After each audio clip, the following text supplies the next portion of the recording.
আসন্ন পবিত্র ঈদুল আজহা উপলক্ষে সিরাজগঞ্জ জেলার রায়গঞ্জ উপজেলার ৮ নং পাঙ্গাসী ইউনিয়ন পরিষদের চকনুর গ্রামের তরুণ খামারি সোহাগ হোসেনের পরম যত্নে এবং সম্পূর্ণ প্রাকৃতিক নিয়মে লালন পালন করা দুটি হৃষ্টপুষ্ট ও সুঠাম দেহের খাসি ছাগল বিক্রি করা হবে। চমৎকার শারীরিক গঠন এবং রাজকীয় লুকের কারণে এদের আদর করে নাম রাখা হয়েছে রাজা এবং বাদশাহ। কোনো প্রকার কৃত্রিম ঔষধ বা মোটা তাজাকরণ ইনজেকশন ব্যবহার করা হয়নি। ঘরের তৈরি খাঁটি খাবার, সবুজ ঘাস, গাছের পাতা, ভুসি ও খৈল খাইয়ে সম্পূর্ণ সুস্থ ও স্বাভাবিক উপায়ে এদের বড় করা হয়েছে। দুটি খাসি গায়ের রং মসৃণ, চামড়া এবং শারীরিক গঠন অত্যন্ত আকর্ষণীয়, যা হাটে সবার নজর কাড়ার মতো। খাসি দুটি অত্যন্ত শান্ত, চঞ্চল ও রোগমুক্ত। দাঁত ও বয়স অনুযায়ী কুরবানির জন্য একদম পারফেক্ট। অনলাইনে ছবি বা ভিডিও দেখে প্রতারিত না হয়ে সরাসরি খামারে এসে নিজেদের চোখে দেখে যাচাই করে কেনার দারুণ সুযোগ রয়েছে। রায়গঞ্জ উপজেলার ৮ নং পাঙ্গাসী ইউনিয়ন পরিষদের চকনুর গ্রামের সোহাগ হোসেন ক্রেতাদের উদ্দেশ্যে তিনি বলেন, কুরবানির জন্য সুস্থ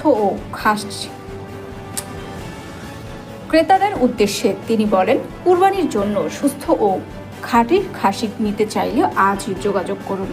সরাসরি এসে দেখে দরদাম করার সুযোগ রয়েছে।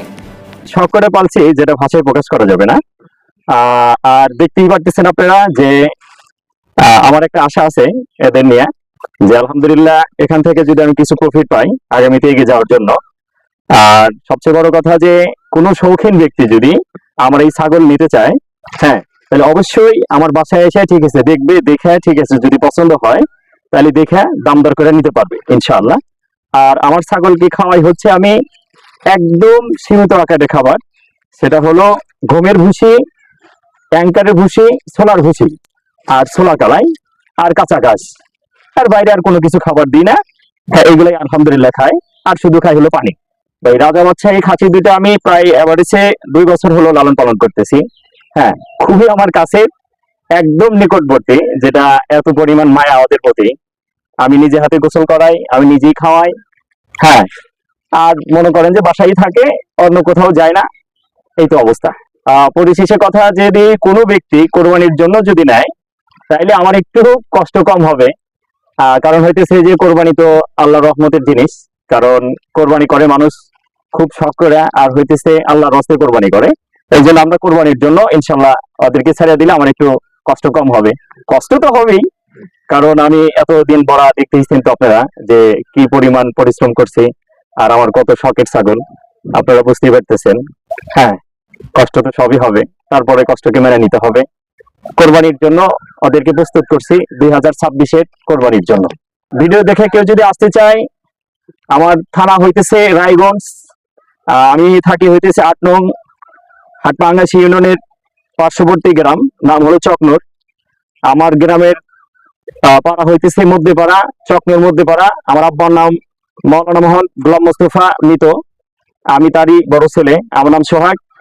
যে কোনো ব্যক্তি ঠিক আছে, আমার নাম্বার থাকবে, নাম্বার ফোন দিলে পরে আমি তাকে রিসিভ করে নিয়ে আসতে পারবো। আসে আমার ছাগল দেখবে, বা দেখে যদি পছন্দ হয় দাম দর করে সে নিতে পারবে। সোহাগ ভাই, আপনি এই রাজা বাদশাহ ছাগল, রাজা কতখানি ওয়েট আর বাদশাহ কতখানি ওয়েট একটু বলতে পারবেন? এখন এটা হইতেছে রাজার ওয়েট আমি পর্যন্ত অনেকেই বলে 75-80 এরকম হবে, কিন্তু ভাই আমি তো কখনো মাপি নাই। কেউ যদি বাস্তবে এসে যদি দেখে নেয় তাহলে আমার জন্য উপকার, প্লাস তার জন্য ভালো হয়। এটা হলো বাচ্চা। হ্যাঁ, ও আমার আরো কাছের, এত পরিমাণ কাছের যেটা ভাষায় প্রকাশ করা যাবে না। মানে একটু যদি আড়াল হয় তাহলে মনে করেন যে হ্যাঁ, মানে বাড়ি ঘর তার একবার তোড়ফাড় শুরু করে দিব। তো যাই হোক, আমি বাচ্চার ওজনটা বলতেছি 95 থেকে 100 কেজি। ওটা বড় কথা না, ও 90 কেজির মধ্যেই থাকবে। হ্যাঁ, এটা আইডিয়া করতেছি, কেউ এসে দেখে ঠিক আছে, তারপরে দেখে শুনে কারো পছন্দ হলে সে নিবে। কিন্তু এই প্রতিবেদন দেখে যদি কেউ আসে, যে কোনো ব্যক্তি আমার বাসায় এসে ছাগল দেখবে, রাজাকে দেখবে, বাচ্চাকে দেখবে, যেটা পছন্দ হয় আলোচনা সাপেক্ষে দাম দর করে সে নিতে পারবে।